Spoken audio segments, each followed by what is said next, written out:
Let's put some of the rules that we've learned so far to use. On this hypothetical map, you'll see that there's only one piece of information that tells you about the elevation on the map, at least in numeric form, and that is this benchmark right down here at the bottom. This benchmark is labeled with an elevation of 1325 feet. Well, the only other information you see that is numeric regarding elevation is the contour interval. You can see it listed down here as 50 feet. So we know that every pair of contours has a vertical separation of 50 feet. So our challenge is to figure out what the elevations of all these contours are going to be. Now, anytime a contour interval is 50 feet, then all our contour elevations will be neatly divisible by 50.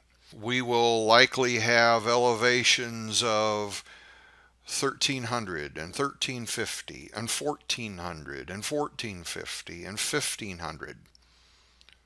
Likewise, if we had a contour interval of 10 feet, then all the contour elevations would be neatly divisible by 10, such as 200, 210, 220, 230, 240, and so forth. Well, in this map, you'll see there are gaps in the contour lines like you see here, and that is our opportunity to determine what that contour elevation is. So I want you to see that this benchmark falls halfway between two contours. We assume that the slope between any two contours is uniform. So if that elevation 1325 falls halfway between two contours, then one of those contours is likely to be 1350, that is above the benchmark elevation, and then the other is likely to be 1300, that is below the benchmark elevation. Our challenge is figuring out which is which. So let's take a look and see what information we have that tells us patterns in our map here. Here, I think you can understand Bear Mountain indicates a peak. So this is considered high ground up here. Here we have another feature, Lookout Point, that indicates high ground. But then over here you see a creek, and you know that creeks run in valleys. So this appears to be low ground over here. You can see that creek runs along out this way, and I think you may be able to see that we have other creeks as well. Well, let's go back to some other things. We remember we saw that the contours that cross those creeks form V's. Well, let's look at this. We've got V's here and here and here and here. You see all these V's? All these V's, which direction do they point? They point upstream. So that tells me that the flow in these streams is running this way, opposite the points of the V's, which point upstream. So our lower elevations are here on the right-hand side of the map, and our higher elevations are over on the left side. In general, we'll see some exceptions to that.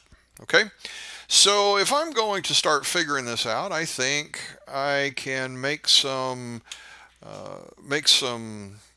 inferences here. I've got a stream. See that stream there? My V's point upstream. So I'm going to start labeling these elevations. So this one here, because it is uphill from the benchmark, that one is 1350. So if I trace this one around, this one right here, well, that's going to be 1300. Then the next one below 1300, if I'm continuing downhill, this one would be 12 plus 50. Let's chase that around. I think I see a gap up here. Yep. This one will be 1250. And then just below that, that will be 1200. Let's make that neater. This one will be 1150, and this one will be 1100. We've got a pattern going there. Now I want you to notice something. This particular contour, 1250, has a heavier line style than the others. But you'll see that line style showing up over here around Bear Mountain. Well, those heavier contours are called index contours. They are typically every fifth contour. And sometimes on many maps you'll see only the index contours labeled with numbers for clarity. Then you have to depend on the contour interval to determine the elevation of the lighter lines, which we call intermediate contours. Sometimes instead of called index and intermediate, they're called major and minor contours. Well, I would like you to take a few moments, go ahead and pause the video and see how many of the gaps that you can label on this map.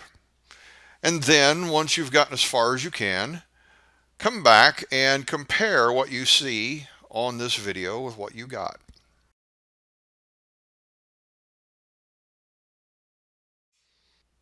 Welcome back. Do your results look something like mine here? You can see this contour, this major contour or index contour, as we mentioned just a little bit ago, is 1500. Notice that's 5 50-foot increments above the other index contour that we saw before at 1250. Well, let's just scroll up here a little bit. There's some of these that are fairly straightforward. In fact, you may have caught yourself kind of chasing the lines around.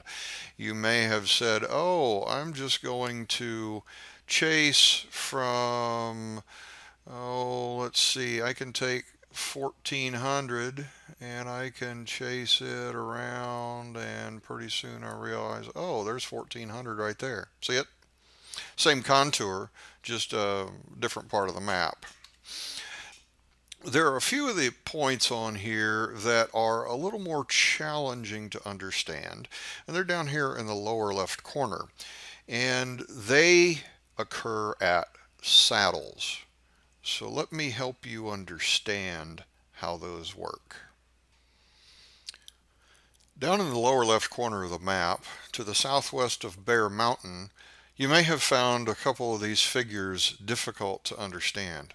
So let's dive in and make some sense of these. Let's start with what we know. We said that this contour, this index contour around Bear Mountain was 1500, so that makes this one 1550. This one was 1600, and this one is 1650. Okay. In fact, you can probably figure out that right here at the very peak of Bear Mountain, the elevation is probably higher than 1650, but any elevation change smaller than 50 feet does not show up on the map, does it? Well, then if you look over here, I think you can understand that if this line was 1450 and we chase it around, that it has to be 1450 here, and it has to be 1450 here, doesn't it? You may be wondering why we have a 1500 contour here and a 1500 contour here. Normally, you're used to seeing contours with different elevations next to each other. I want you to imagine, again, we're at 1600 here. We're walking down this hill along this line. So at this location, we have an elevation of 1550, and then right here we have 1500. What I'm going to tell you right now is this elevation right here is less than 1500, but it is greater than 1450. It's greater than 1450. It is within the range 1500 to 1450. This elevation right here is 1500. This elevation here is also 1500. Well, if this was 1500, I'm going to say this contour is 1550. So I think it's reasonable to say between 1550 and 1500 here, then an elevation here is going to be greater than 1500.